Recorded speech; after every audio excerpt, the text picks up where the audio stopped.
Hello, everyone. Welcome to Sama Saturday. This is our monthly show where we love to share the message of Sama Dog, which is bringing natural, healthy, spiritual living to the experience that we have with our animal friends in our lives. We're always excited to be here with you. We are here with our beloved Dr. Katie Kangas, an amazing holistic veterinarian, integrative veterinarian, and the owner of Integrative Veterinary Care in San Diego, California. She's the co-host of Sama Saturday and is here with us all the time. And likely most of you are familiar with her. And then today we're joined by Robbin Lynn as well. And I will do a little bit more formal introduction here of Robbin in just a moment. But thank you, Robbin, for being here and for all of your greatness. And you too, Dr. Katie. Everybody loves hearing from you and learning from you two, who are wealths of wisdom in the area of CBD, is where we're focusing today. Robbin has recently written a book called CBD Made Simple for Pets. I will show you an updated book cover a little bit later, but this is the original version because I had to get it right away.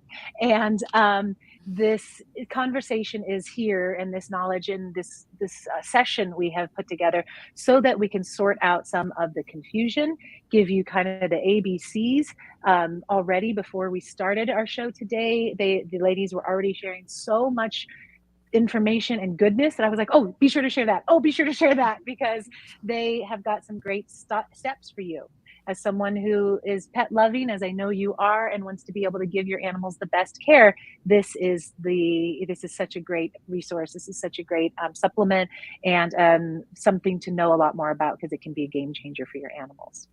So with that said, Robbin, I'll introduce Robbin, and then Dr. Katie will kind of get us kicked off.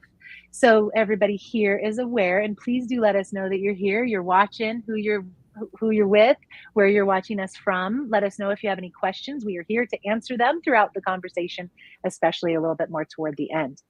So Robbin Lynn is a true cannabis expert who has spent the last 15 years specializing in helping people understand, navigate, and receive the many benefits that cannabis has to offer.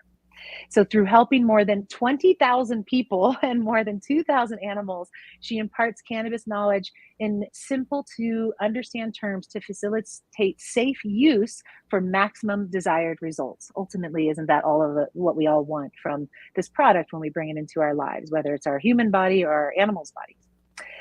She has created a company. She's the co-founder of a company called 1 Minute Cannabis, where she also offers consultations. So, you can access her online. And then, as mentioned, she wrote this wonderful book that is available on Amazon. And I will put the link in the chat box in just a few moments, so you all can link to that as well. So I will turn it over now to Dr. Katie to kind of get us kicked off, and we'll dive in. Thank you, Amanda. And as always, it's my pleasure to be here. And it's such a treat to be joined by Robbin. I will let everybody know that I have known Robbin for probably about 4 years now. I've been referring to Robbin for more than 3 years. I actually attended a talk of hers in my local area. I saw it posted, CBD for pets. And I'm like, oh my gosh, I have to go to that. And what a wonderful connection she has been in my life and in my practice for my patients and my clients.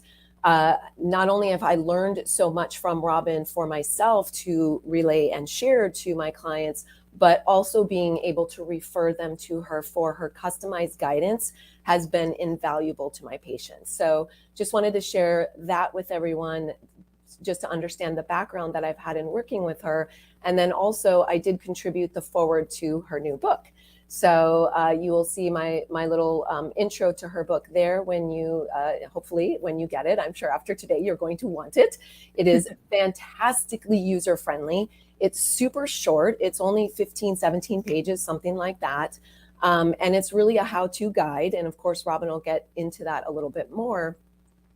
But what I wanted to sort of preface our conversation with today is leading into this conversation with explaining why I think CBD is such a valuable thing to be looking at in a holistic or an herbal tool for your pets and for yourself as well. In that, in my background being a holistic veterinarian, of course, I have lots of years of experience, using herbal medicines or herbal supplements. And CBD, I've just had a ever-growing sort of appreciation over the last several years in the applications that CBD has for pets and for people too, for that matter. And the way I like to describe that is it's such a versatile herb. Many herbs, as Amanda and Ayurvedic medicine and anybody who's rooted in this type of healing tools, herbs of course have many different varieties of benefits and powerful healing tools. But the neat thing about CBD is that it is so versatile. It really checks a lot of boxes of benefits, more so than most anything that I'm aware of. And so what I like to describe for people is that we know CBD addresses inflammation, and of course, all disease is inflammation at the core. So that makes CBD potentially applicable to address anything. And then CBD also, of course, is known to help with pain. And that's one of the big things that people are looking for it for, not only for their pets, or also for themselves. So addressing pain and arthritis and other kinds of injuries and conditions like that. And then CBD is also good for stress and anxiety and mood support. And that's a big use that we can use it for pets. It's an adaptogen. It's in that class of plants and herbs that we know help the body to adapt to stressors. Okay, so it's very useful there. It has neuromodulatory properties, so we know it can be used for seizures and other nervous system disorders. And it's got anti-cancer properties as well. So the list goes on, and Robbin may get to some more of this in her part as well. But it's just, it's really fascinating how many things it can address. And the reason for that is because of the endocannabinoid system within the body, which is this major network that really works like a master regulatory system for the body. And our pets' bodies and our bodies have all these receptors already, these cannabinoid receptors that are ready to receive these types of, components from either foods or plants, like the cannabis plant.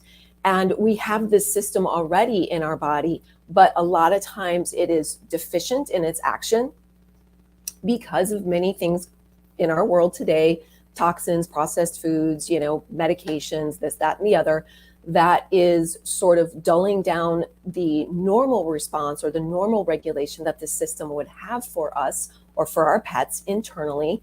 And so CBD is allowing us to sort of turn that on better and get things more balanced and working in better concert in the body in regulation. So anyway, I just wanted to kind of provide that little background on why things in the cannabis or CBD class can be so helpful.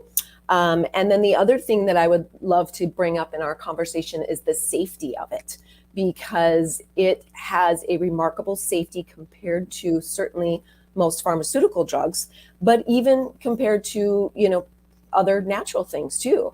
And it's one of my favorite things to use even for kitties, because for pain in cats, historically, we haven't had a lot of safe choices in the pharmaceutical, or even the herbal for kitties. And so I do like to bring it in for their use too. And so we can talk about the safety along the way. But I think that's such a great attribute to bring in.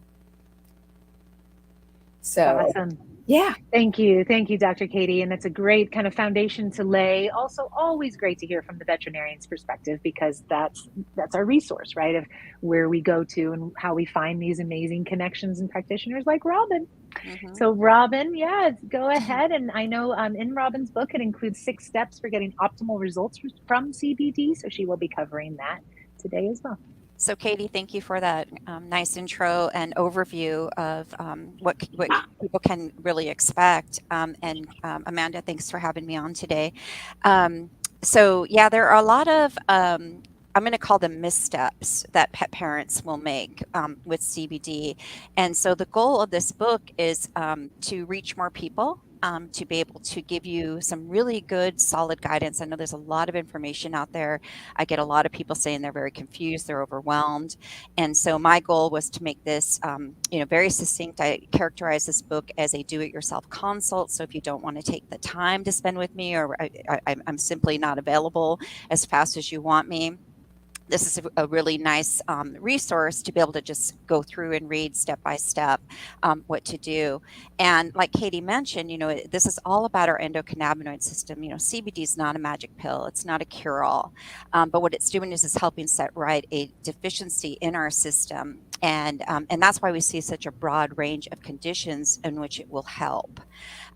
So again, I always like to emphasize that's not a magic and I'm pill. so glad. I'm really glad you brought that up. Thank you, Robbin. That I had that listed in my notes too, and skip through that. That it's good to mention that it's not a cure-all. It's not curing things. It's helping bring the body back into a better balance to be able to achieve a better health status. Right. So it's really nice for people to have that distinction.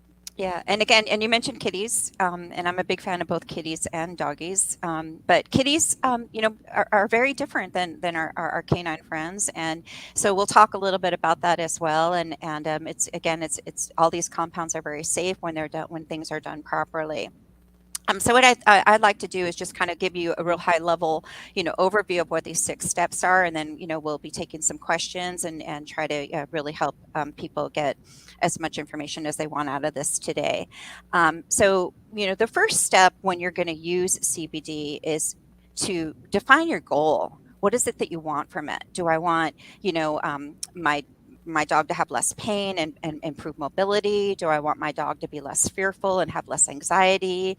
Is my kitty cat experiencing, what we call, dementia, kitty dementia, and, we're having sundowner type symptoms, lost in the corner, howling, things like that. What is it that I want to achieve? And write that down because that's going to be your goalpost of what you're going to measure the results against.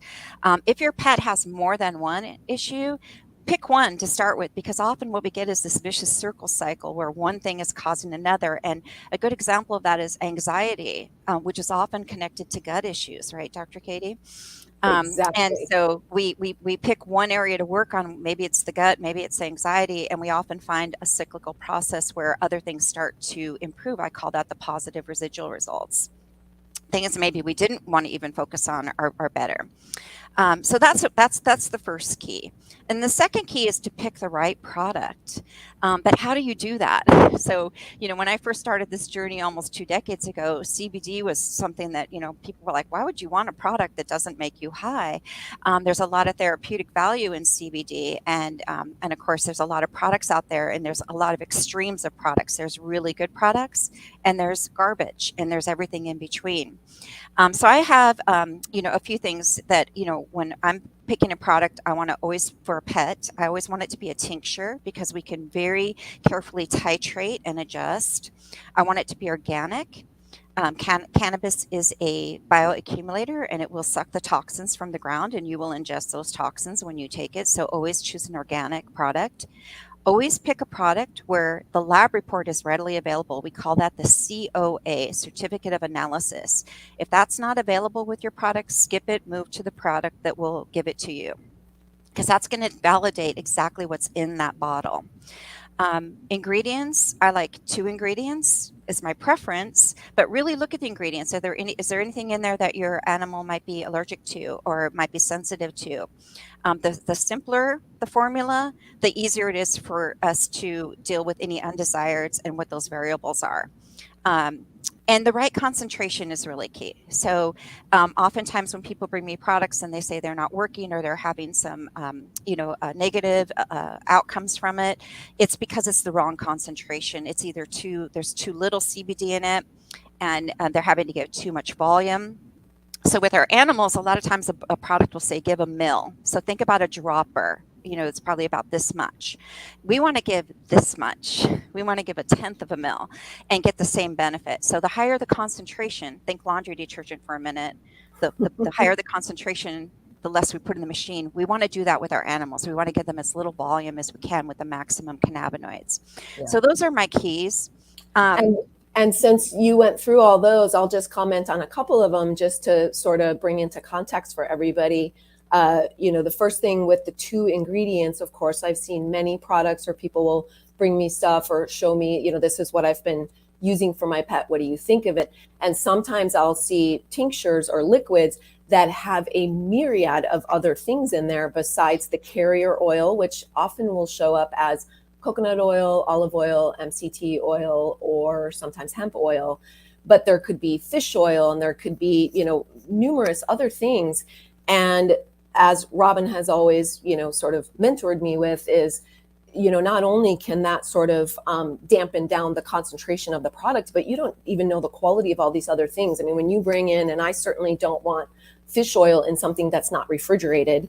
And so people are like, oh yeah, this has just been sitting on the counter, like, in the sun for whatever. And so there's so many things that can, decrease the value of that product and the efficacy of that product if it's something beyond just the medicinal component and the carrier oil. So I'm really glad that you brought that up. And then the second comment I wanted to make is regarding the fact of just selecting a tincture over a chew, over a treat, because so many products are marketed out there in pet stores and, everywhere and online for CBD chews for pets. And, again, not only with my teaching from Robbin, but also with my clinical experience, the results that people get with that are extremely variable, because we don't know how much concentration of medicinal CBD is actually in each treat, and you can't accurately dose it or titrate it, just like Robbin was explaining. If you have a little 5-pound dog versus a 50-pound dog, you have a treat. Do you want to give like a quarter of that treat to the little dog, and you have no idea really how much is in there? So definitely, if you really want the healing qualities or the health qualities out of a CBD, I would certainly recommend a liquid, product. Yeah, absolutely. And you can get creative with how you give it. If you have a picky pet that doesn't want to take it for a variety of reasons, you can get creative with your own food products. In fact, goat milk is my number one choice. Most of the animals I'm working with are on some sort of special diet anyway. And goat milk is a great carrier for cannabinoids, and you can let them lip just a tablespoon, put the drops into a tablespoon of goat milk, let them lap that up. The longer it stays in the mouth, the better. We can talk about how to give a little bit later. Okay. And the other thing I want to mention when you're picking a product is, steer away from any retailers on Amazon. Amazon has a very strict no CBD rule. They will not allow cannabinoids to be sold through the platform. But there are a lot of products out there that are being misrepresented as CBD, because hemp does not equal CBD. CBD comes from hemp, but hemp seed oil is very different than something that you squeeze out of the plant, the hemp extract or the cannabis extract that you might see as an ingredient. So just be aware of that. Don't waste your hard-earned money on Amazon products. Thank you. And I'll add to that, and just to decipher for everyone, that when Robbin is referring to hemp seed oil, that's the kind of hemp oil that you get where if you're buying it for yourself for the omega-3 content. So if you go to your local health food store or Sprouts or Whole Foods or something like that, and you buy hemp oil, that is food grade hemp oil. That is not CBD medicinal hemp. And many people actually tell me, oh yeah, I've got, hemp for my dog, and it's just hemp seed oil. Or they have a pet product that they got at a pet store or whatever, and it's got a bunch of things in it, whether it's a powdered form or a treat form or whatever, and it'll just say hemp. And most likely, oftentimes, that's probably just food grade hemp. But people are under the impression that their pet is getting therapeutic CBD out of that. So very nice distinction. And that's why that COA is so critical. When somebody asks me what's the best product, my answer is the one that works.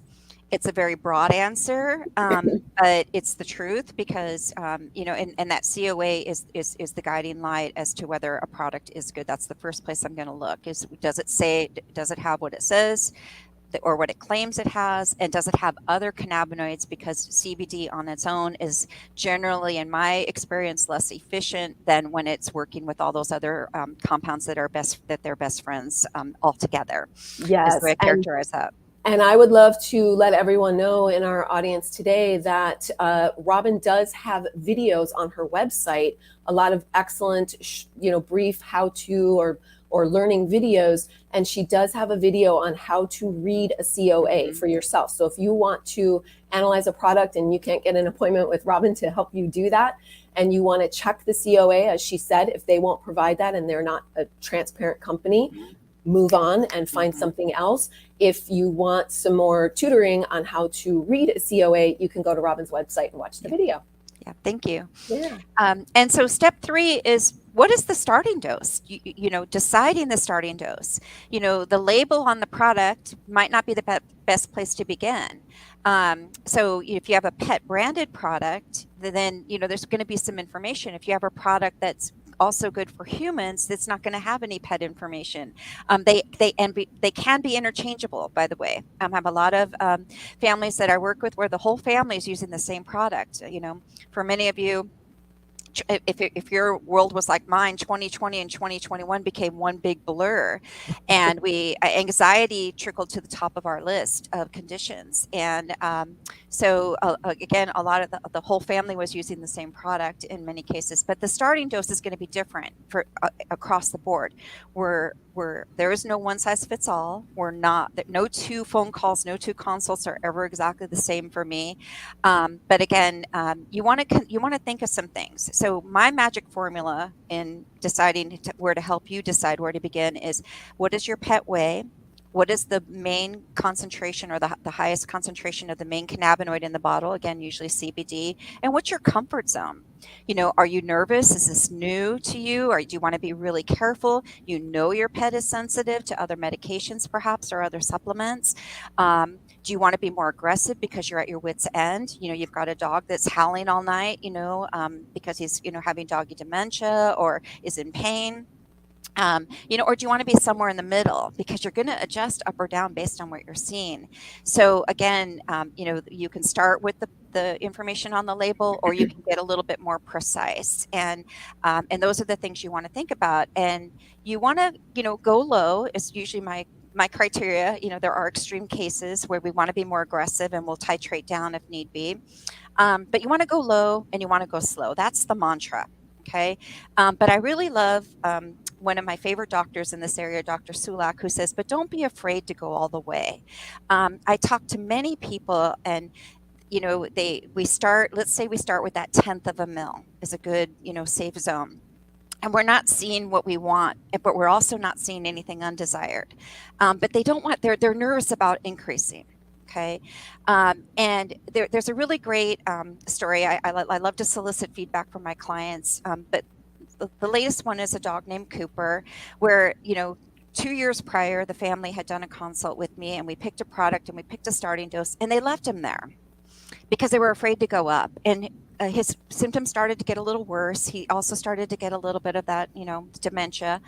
And so they called me up again, and they said, you know, what do you think? And I said, I think you need to increase. I think you need to double down on the dose. And sure enough, I get an email the next day. Oh my God, he slept through the night for the first time in such a long time. And what does that mean? When your dog sleeps through the night, you get to sleep through the night. And so, you know, this is usually these issues that our animals have are not, you know, just them. You know, it affects all of us, just like any disease in the household. Another example is, go ahead, Katie. I was just going to say, I'm glad you brought that up, because I do find the majority of the time people are nervous to move up. I mean, I see that much more often than people overdosing. You know, not that you can overdose. I mean, we can speak to the safety of this product or this, you know, herbal, you know, medicine. But I find that a lot of times people are very nervous about moving up, and they're just giving like 1 drop or 2 drops. And I'm like, we can bring it up. And maybe Robbin, you know, can speak to the fact that, you know, even at very high doses, you know, generally the biggest issue you'll have is sleepiness. And you'll probably, you know, go through this, but, you know, really it's quite safe. And as long as you're conscientious about monitoring your pet and seeing what's working for them and going up accordingly, it's, you know, it's definitely a you know, very doable thing to get the benefit that way. So absolutely. And that's the key. And the other key is starting. So, you know, I have and this is one of your clients actually, Katie, that a dog named Briggs, where for many, many months, the conversation was had about adding CBD into Briggs' regime. And for many, many months, he was just, you know, his was very nervous. You know, the family was very nervous about getting started, finally had a conversation. But this does happen a lot. And when they did get started, they did it took us a little while to dial it in, but we got it dialed in, and he was a much more comfortable dog, after that. But again, I get phone calls from people where we'll do a consult in April, and I'll get a call in August or September saying, well, that we send them the product, we send them all the information, and they didn't start it. And they said, okay, now we're ready to start. What do we do? Let's refresh me. And so we do that. So again, that's another key is to, once you've made this decision, and it is a very personal choice, move forward, because everyone's going to benefit. Robbin, I have a quick question while you're on that topic is, what are the hesitancies mostly that people have? What is it that they fear starting for? So a lot of it is stigma around this plant we call cannabis, okay? Because for 80 years plus, this plant, we've been told this plant is a dangerous narcotic, okay? Prior to 1937, cannabis was a legal and prescribed compound, and it was widely used both in human and veterinary medicine. So we've lost all this data, we've lost all this information. Even Katie refers to me because the California Veterinary Medical Board tells her, you can't do this. Okay, this is not something that you're allowed to do. You risk your license, and it makes veterinarians nervous. Mm-hmm. But let's make a quick distinction there that other states are not that same legality issue. So California is a little bit, tightened there, oddly, but veterinarians in other states can definitely dispense and prescribe CBD. But we are, not able to do that here. So, and I think another reason is, like one of the things that, and there is a video on my site about THC myths with our animals, because people say, I hear this all the time, oh, THC is just so dangerous to give to my pet. And, I'm sorry, I got a little distracted there. Some people have had really bad experiences where maybe their dog got into, or even their kitty cat, it happened to me once, got into a bag of weed, and they can become very intoxicated. We refer to it as ataxia, where they become very wobbly and unsteady on their feet and drooling and very dazed. And they've had that experience, or they know someone who's had that experience, so they automatically equate that with anything that comes from the cannabis plant. And the truth of the matter is, with that, those are large quantities of THC, which can be toxic but not deadly. But thank you. Yeah, and they will come back to normal state. Right. Yeah, and it is not lethal, and these pets do recover, but it's scary, seeing them in that toxic state. But it's not a fatal, situation. So as long as it was just marijuana and not like a gummy or a chocolate covered something else that has a toxin in it. Right. Yeah. Exactly. And the other thing, before I forget, I just wanted to back up, because we talked about how California veterinarians are still don't have the green light to dispense CBD. But I do want to clarify that in the veterinary, circle, things are changing rapidly. And there are veterinary institutions who have done studies and published studies on CBD, and Cornell is well known that they did studies and they actually back specific CBD products that they used in their study. There's many more, research things going on in the veterinary world, and even veterinary oncologists, which are cancer specialists, they are doing clinical studies right now. Several of them are underway studying cannabis and CBD in cancer applications for pets. Yeah. So this is changing rapidly, and fortunately, more and more veterinarians are going to start recommending this. You can't look at a veterinary journal these days. Even the conventional veterinary, journals have articles on CBD all the time. Excuse me. Yeah. Yeah, and that's really good that things are changing in the right direction. So usually it's, like I said, Amanda, it's usually stigma or a bad experience. And sometimes it's a bad experience they had, and then they're a little reluctant. So one of the things I encourage my clients to do as well is, when you're going down this journey and you're not a CBD user or a cannabis user, try it on yourself too. So, I'll send you a human guide, because again, the fundamentals are the same, but where we begin is usually a little bit different, or a lot different, and kind of get a sense. Again, we're all unique, we're all a little different, and how we respond, but you can maybe get a sense of how your pet is going to respond, based on how you might respond as well.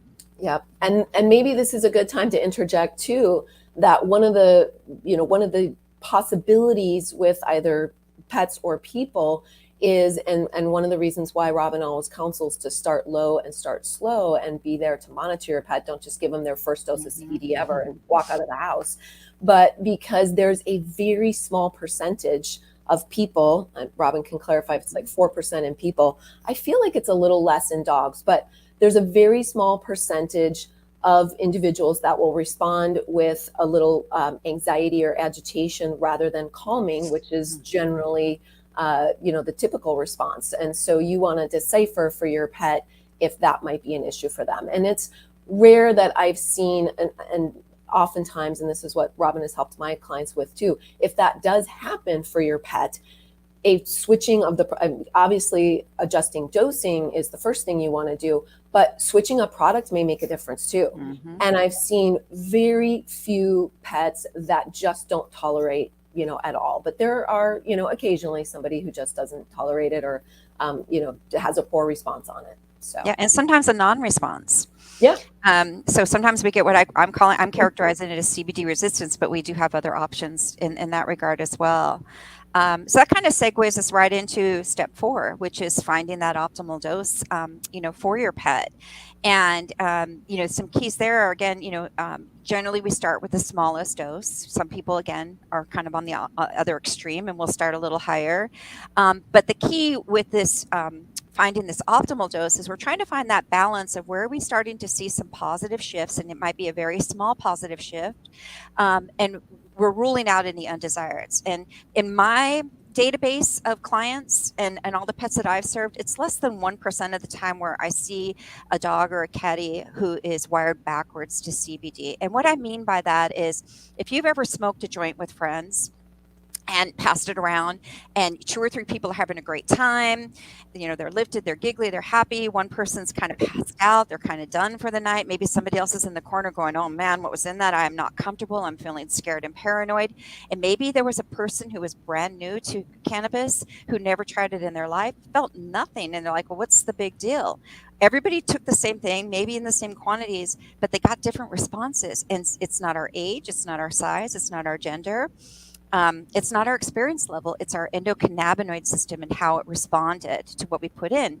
Dogs are the most sensitive to simply because they have the most receptors. So just like that person who maybe felt paranoid or scared, they have a lot of receptors. And so there was a lot to bind to, where that person who felt nothing has very few receptors. And so that's the distinction, that's the difference. So what you're doing is you're always looking for, I'm going to give it, I'm going to watch, because observation is key. Logging is always encouraged. What am I seeing? What was the time to onset? How fast did I notice a change in my pet? How long did it last? And what did I see that I don't want to see? Again, very small percentage. And the key things that we see are it's a little too relaxing for them. Okay. Or if they're wired backwards, again, very rare. I want to emphasize that we might see anxiety or agitation that wasn't there before, or it become worse, which we don't want. We're on the wrong path. Another thing that can happen in that process is some GI upset. Generally, I see this when we're giving too much oil. If we could get smaller oil, that goes away. It's also very poor quality products is where I see it. I gave CBD to my dog and my dog immediately got, diarrhea. And that's generally, again, from, we look at the COA and we find out it's loaded with pesticides, or there's other ingredients that just weren't necessary. So let's just say we say 1/10 of a mil or 4 drops is a good starting point. We give that twice a day for a couple of days. We monitor, we watch. Again, you might not notice a change right away. Generally, it takes 7 to 14 days before we see some really good results. But we'll do that for a couple of days. If we don't see anything negative or positive, then we're going to increase, and maybe we'll go up 2 drops. Maybe we'll go up 4 drops. It really just depends on your circumstances. But you want to go up and see what you get. If you see too much relaxation, you'll go down. And then you find that sweet spot is the bottom line there. Once you find that sweet spot, and it usually takes most families, 3 to 4 days, you're going to go to step 5, which is giving that therapeutic dose. Okay. And that therapeutic dose is where we're going to give it 7 to 14 days consistently. So this is not much different than, again, I mentioned a deficiency earlier. We're trying to right that deficiency. So it's just like if we were told, hey, you're deficient in a vitamin or mineral, and you decided to take it in high concentrations for a period of time, and then you kind of taper back. That's what we're doing in that step 5 therapeutic dosing period. Is sometimes they call it a loading dose, right, Katie? Yep. We want to get it in the pet system. We want to get it working for them. And then we go to step 6. And Robbin, can I interject here with a question that I think a lot of people might have, is now understanding that it takes several days, maybe even a week or two, for CBD to really get at that therapeutic concentration in the body, to understand, to decipher what their therapeutic dose is. What do you advise people to do when they're using CBD situationally? Like, say they want to use it for a car ride or a visit to the vet or the groomer or something like that, and they don't have their pet on it continuously. Would they in that situation oftentimes give a little bit of a higher dose than might be like an ongoing, or how do you advise people to? So that's a great question, and that's something that we deal with a lot. The way I advise people on that is, one, you want to go through this process of finding your pet's optimal dose. Okay. If you're going to use it, say for a vet visit, and you need your dog do you want your dog just calmer a notch or two? Do you want your dog on the edge of sedation? Do you want your dog kind of almost knocked out? Where do you want your dog or your kitty? So you still want to go through this process of finding that optimal dose, because you want to rule out that your pet's not wired backwards. So a pet peeve of mine is, and not to put down my pet stores locally, but I always see, big ads around the 4th of July. 4th of July is coming, give your dog CBD. Don't wait till the 4th of July to give your dog the CBD. Give your dog the CBD a month before the 4th of July. Find the sweet zone or the sweet spot, and then give it. So now we're back to that question of what do we do for that vet visit? So I've gone through a 2-week process. I understand what it's doing for my animal. I understand what I need to give to bring my animal to the edge of sedation or the level that I'm comfortable with for that vet visit. Then what I would do is the night before that vet visit, because hopefully most of the time when we're going, it's not an emergency situation. I'm going to give a little bit the night before, and then I'm going to give another, probably the dose that I found was best, an hour before or 30 minutes before I get in the car. So one of the things I'm going to measure in that situational dosing is how long does it take for it to affect my pet, and then how long does it last? So if I know it takes 30 minutes before my pet becomes very calm, and I know it's going to last 4 hours, and my ride to the vet is 30 minutes each way, and I might have to wait an hour before I get seen, I'm probably good with 1 dose. If it wears off a little faster with my pet, maybe I'm going to take a little vial with me and give before I walk into the vet's office, just to give an extra layer. Yep. So, and for a long car ride, if people are driving 8 hours with their pet or something, then they could maybe give another dose on the way somewhere at a stop or whatever. Yes. And I'm glad you brought that up with maybe giving another little boosting dose when you get to the vet. I will tell you that I have a kitty patient who there is no way we could do acupuncture on this kitty if it wasn't for CBD. And this pet parent is just thrilled that her, because normally I can, not do much with her kitty at all because he gets so stressed when he comes in, and she gives him CBD and he totally lets me do acupuncture needles and he's just chilled out. But she says she gives it to him before the car ride, and then when she gets in and she's waiting for me to come in, she gives him another little dose right before we get started, and it's just that little titration of that extra bit is just that's right. So she's developed sort of the sweet spot for him, and it really works well. Yeah, and I can't emphasize enough. There is no one size fits all when it comes to cannabinoids, and you find what works and you adjust, and sometimes things work for a while, and then we slide backwards in the symptoms coming back, and then we've got to go, we might need to again, titrate up. Sometimes we need to titrate down. Some animals that have kind of chronic fear, anxiety, families find that giving a little bit every day keeps them kind of calm. And then in situations where there's going to be people coming over and they're hyper excited or fearful, or they're going to the vet or they're going to the groomer, they can give a little bit more in those situations because they know exactly what's happening and they know how much to give for each situation. Yep, great. And I love how you said, there's no one size fits all.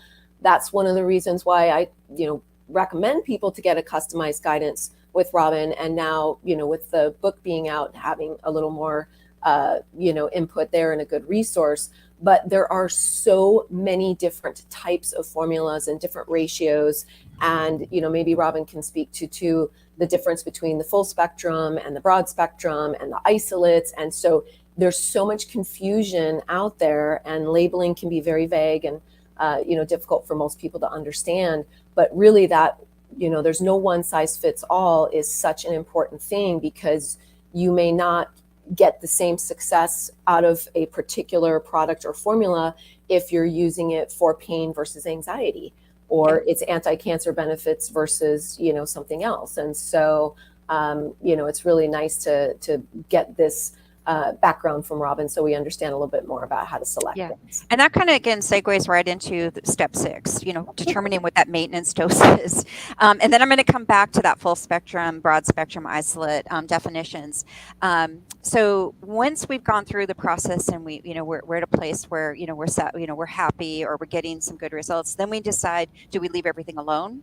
And do we just keep doing what we're doing? So I have some families who do that. I have other families who will want to go backwards. And the good news is, with cannabinoids like CBD, you can go backwards because they're heavy and they stay in our body a long time. So they're working for us even if we're not taking them every single day. I characterize that, I mentioned that deficiency earlier. I characterize it almost like there's a reboot that happens in our system when it's starting to work for us. And I have some animals where they're giving it twice a week and they're getting great results, some every other day, some, again, just as needed. So you'll have to determine what is needed for you. And again, things can evolve and change. And sometimes in that maintenance dose period, we even layer in other cannabinoids. So CBD is one great cannabinoid. It's non-intoxicating. It's got a lot of powerful therapeutic value. But another great cannabinoid that's becoming more and more available, which I'm just so happy about, is cannabigerol, CBG. And what I like about cannabigerol is that it is a good stepping stone. It's a nice in-between THC, because THC can be intoxicating. CBG, like CBD, is non-intoxicating, a little more relaxing, but sometimes layering that in gets us better results for a lot of different areas. And there's a lot of, again, really good research coming out with CBG in different conditions to really support what we've been seeing anecdotally for the last 5 years. And the way you've explained it to me too is like, for a lot of the effects that the body might feel, that CBG is kind of in between CBD and THC, right? Yes. So maybe a little bit stronger than CBD, but less than THC. So what a nice, option there. It's a great stepping stone for many people. And then there's clients in other states where, because sometimes we do go into THC. In California, it's easy. We can go into a dispensary. I can help you pick a product that, would be appropriate. In other states, you don't have that option. And CBG, because it's in the same classification as hemp with CBD, is readily available. And again, more and more manufacturers are seeing the value of this, and we're seeing more products out there that are accessible and available, which is great. And so those are the 6 simple steps. And again, that was a high level overview, like Katie mentioned, early on. The book it's more of a booklet. It's very short. It's very, concise. If you want more, you can go watch videos and get a little bit more information. But I want to come back to that what is full spectrum versus broad spectrum versus isolate. And, these terms had distinct definitions in the industry, about 10 years ago.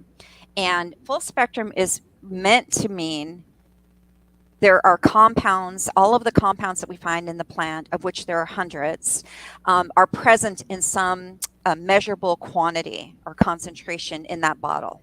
Okay, so we might have 500 milligrams of CBD, and we might see, 17 milligrams of THC, and we might see, 80 milligrams of CBG, and we might also see things like CBC, cannabichromone, which is another one that I look for, a powerful antioxidant. So that's another great, compound that we want to look for. Terpenes, because the terpenes are going to dictate lots of things. I might recommend product A if your pet is in pain, because it might have a little bit different terpene profile. And I might recommend product B if we want to calm anxiety, because it'll have a different set of terpenes that are more calming in nature. And can we explain to people briefly what terpenes are? Because this is pretty cool. Terpenes are the chemical compounds in the plants that have the aromatic, the aroma, and also therapeutic properties. So when you think of something like the lavender plant, I think the terpene is linalool. And I believe that some cannabis plants, or maybe all of them, contain that same terpene too. So there's hundreds or maybe more, thousands of terpenes that add medicinal qualities to this too. And you got your, cannabinoids and your terpenes and your flavonoids, right? All in this plant. Yep. And when it's truly full spectrum, you have all these things working in concert together to give the body a more balanced effect. And I think the entourage effect is what it's called. And so you really want this full spectrum to give the balance, but in the product. But as Robbin has explained to me, the word full spectrum has really been bastardized in its misuse, and people, really not understanding or throwing it around, and it's not really accurate. So, yeah.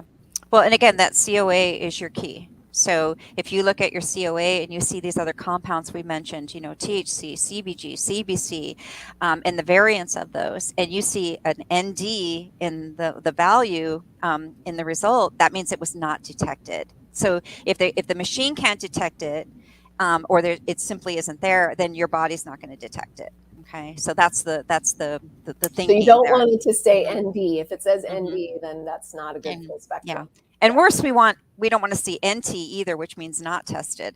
And then broad spectrum was intended to mean all of those compounds are present in some concentration, but the THC has been purposely pulled out.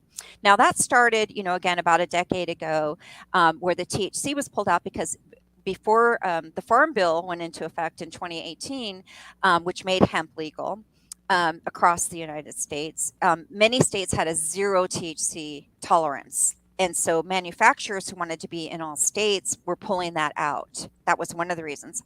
Another reason was because there's misrepresentation, in my humble opinion, that THC is dangerous to give your dog. And so people felt that they wanted that out. And so manufacturers were, again, the objection was, oh gosh, there's THC in it. I don't think I want to give it to Buddy.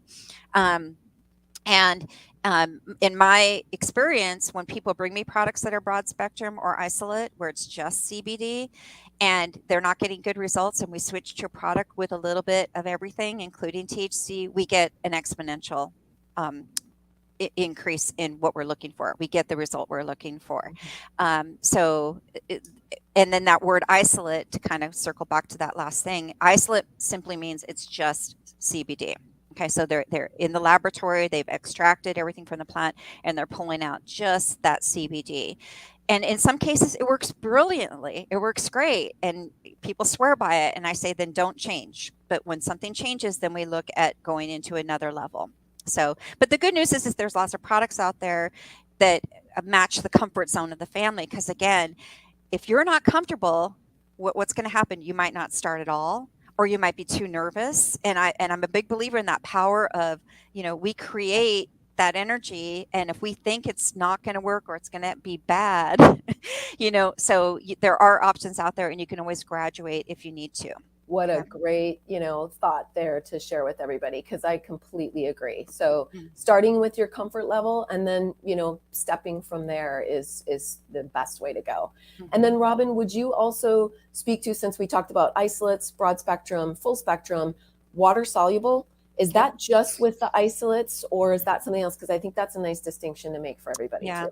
So essentially, a water soluble product is where they're taking. So number one, cannabinoids are not water soluble. Okay, they are fat soluble. They're designed that way in nature. And so when we're creating a water soluble product, what we're doing is, with what's happening in the lab, is they're pulling out the CBD. They're restructuring it at a molecular level to be water soluble. Usually you'll see the word liposome oftentimes associated with it, where they're putting it into a liposome that's the promise is it's better absorbability in the body. And, that's one of those things where, again, if it works, great. They tend to be a lot more expensive. There is a longer process or a more intense process with those. But I'm a big fan of cannabis in its nature, the way nature intended. So I tend to say, well, why go do that when you could have a nice full spectrum product and you can get, what the majority of people are getting. The nanotechnology, to create it, needed to create that. And then is that also a way that products can be patented? Because as soon as they change it from the nature's form, then all of a sudden it's patentable. So it brings, more financial gain to the company making those. And, that's one of the reasons why they may be marketed higher too. But. Yes. And that's exactly correct too. So cannabis in and of itself, other than what the US government holds the patent on, which is a whole nother topic, is definitely that's part of the case. And again, you have to kind of make your own decision. Do you prefer everything natural? Do you want it as close to nature as possible? Or are you okay with some of these newer technologies? So it comes down to comfort zone. And yes, they are manipulating nature when they're doing that. So I'm personally not a big fan of that. And I'm not afraid to say that. Yeah, same here. So. It's so great, ladies. Do you feel comfortable naming a few brands? I know that you said it very much depends on what the needs are and kind of making that fit, but like maybe 5-6 brands that are your go-tos. Okay, so well, no, I'm happy to do that. Okay. So because there's a few of them that are available through my website, and so one of them is Hiller CBD. Now, the Hiller products are right now only human branded. So we actually make sure that people, when they get those from us, that they don't follow the instruction on the bottle, that they go through the guide. When you buy a product from us, you're going to get a 5-page dosing guide that's going to be a nice summary, of the book. So I like the Hiller products, and I like the Hiller products primarily because of the terpene profiles that come with them. And I also am a big fan of Miriam's hemp. They have a counter, they have their Miriam's Hope product, which originally started in the THC world, or in the, I should say, the dispensary world here in California. And now they have their hemp line. Again, very, very good products. What I love about Miriam's, again, beautiful terpene profiles, and they're one of the most economical milligram for milligram, and that's one of their tenets of their business, is to keep it as low as possible, the price. And it was named after their mother, who used cannabis during her cancer journey, and so it's a great legacy as well for the family to carry that on in her name. I'm also a fan of Charlotte's Web. Charlotte's Web has been around a long time. They were one of the first to do this on a commercial level. Many of you might have heard the story about Charlotte Fiji, who had intractable seizures, and they named this plant after her. And 7 brothers created this farm in Colorado and created this, national brand. I mean, Charlotte changed the world when it comes to people being open to CBD, and it can be a little more on the expensive side compared to other brands, but it's still a solid brand, and it's still one that I highly endorse. Those are my top 3, Amanda. There's a lot of products out there. If you bring me a product and you say, is this a good one? Again, I'm going to ask you some questions about how's it working for you? And I'm going to look at the lab report and then give you an honest answer. And I will add in a comment, at least in the pet stores in our area, out of the few products that Robbin mentioned, Charlotte's Web is, at least what I've seen, is pretty available, or more available out there than, some of the other ones that, she has more knowledge about than. Very available. Fantastic. Well, we have many questions, so let's do a little fire round of question and answer. Is that okay? I'll do a quick drink. Okay, great.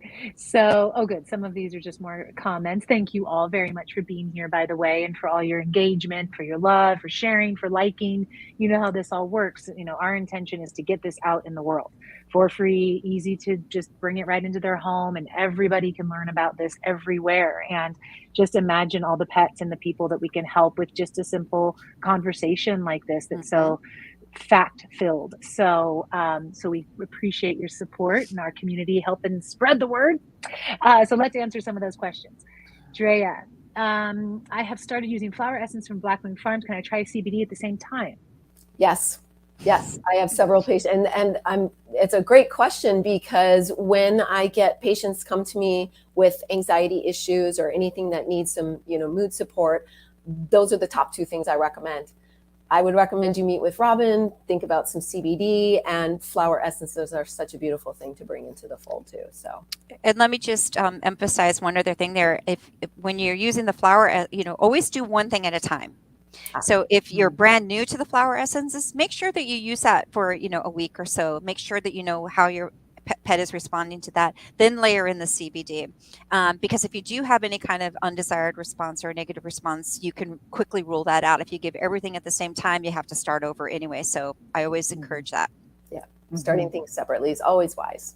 Yeah, with herbs and everything. Okay, here's another great question.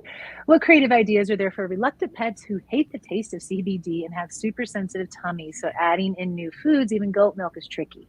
Okay, so Jane, that's a great question. And you have a couple of options there.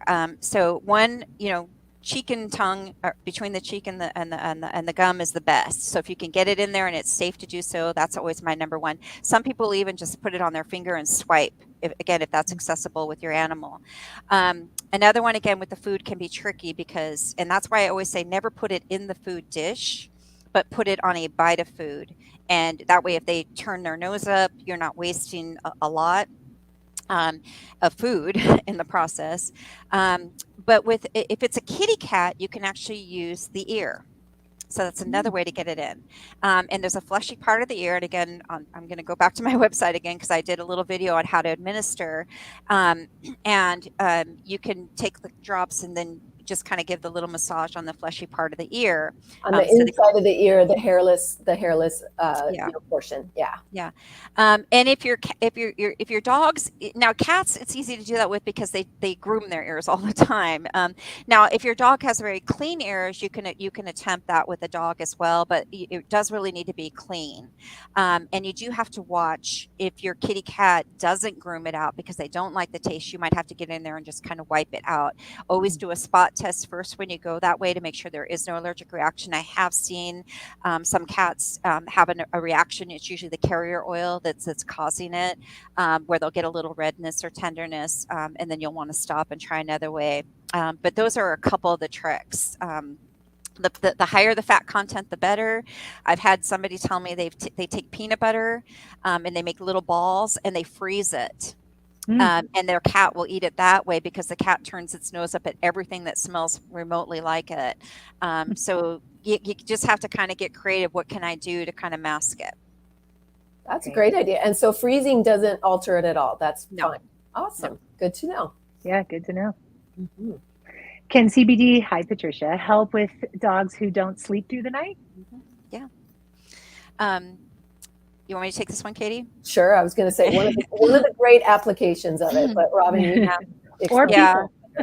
Yeah. And again, Patricia, it comes down to, finding what's right, and you're going to want to experiment that during the day, so you can observe what's happening with your dog. And sometimes we do need to layer. So I'm going to give you another one of my pet peeves with the industry is CBD is marketed as a sleep aid, and it's really not sedative in and of itself. What CBD is doing for us is it's helping us to be, it's quenching anxiety. So we're more relaxed. It's helping to shut down our brain a little bit when it won't stop.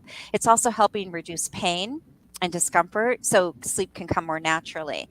So sometimes CBD will work really great, and we'll get a lot, we'll go maybe from 4 hours a night or a stretch of 4 hours. Now we're at 6, and then we gradually go up. And sometimes it's not enough. And so you have two approaches. One, depending on the situation specifically with your dog, maybe give a dose right after dinner, give a dose an hour before what I call lights out in the house, and then maybe have a dose ready in a syringe if your dog wakes up at 2 or 3 in the morning. Same with people. And you can give it quickly and easily, and maybe your dog will ease back into sleep. If that's not working, that's when we go into these other compounds. So maybe we layer in a little CBG because it is more relaxing than CBD for most. Maybe we even layer in a little THC to help everyone sleep through the night, because I know sleep is not overrated. So true. Yep. One more question. I've been using CBD on my dog who has arthritis in her hips to ease any pain she may have, but it makes her so lethargic. I've lowered her dose to 0.25 ml. Definitely don't see the positive results. Okay. So my first question to you would be, how much CBD is in the bottle? I would probably, because 0.25 is even, depending on the potency, the concentration, I can't convert that to milligrams.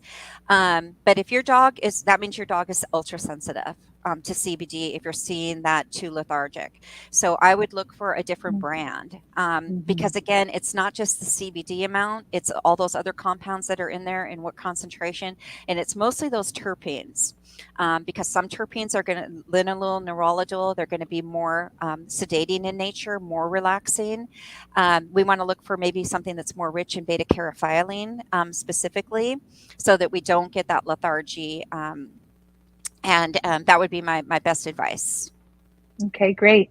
And before we kind of wrap up, I wanted to see, Robbin, you had mentioned a link and a giveaway. Do you want to do that?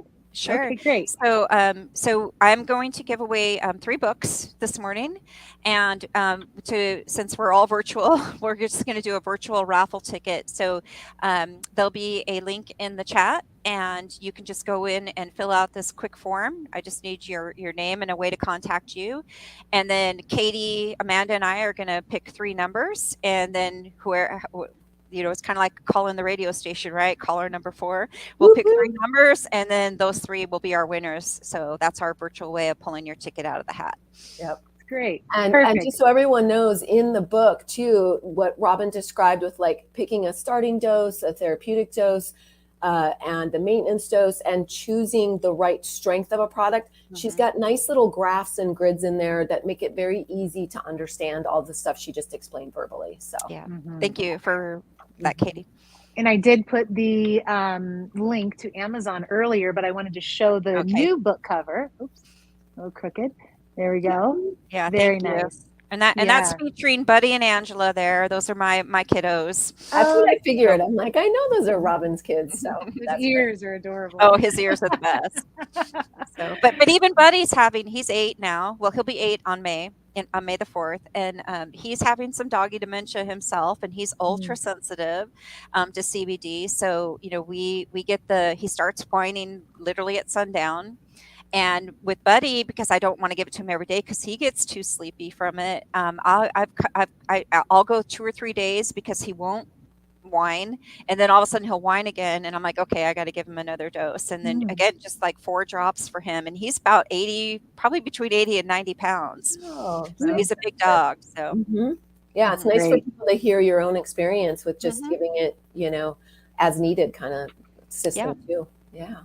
My gosh, this is such great information, and isn't it, everyone? Like, I'm guessing you all agree with us since you've stuck with us through this whole conversation. I've learned a ton. I hope you have too. You obviously have great resources here as well for more information. One of those being Robbin's amazing website. Like, that is really, bursting with more info and details and answering more of your questions. So don't hesitate. I do want to invite all of you to come back with us on the Saturdays. We do this every month.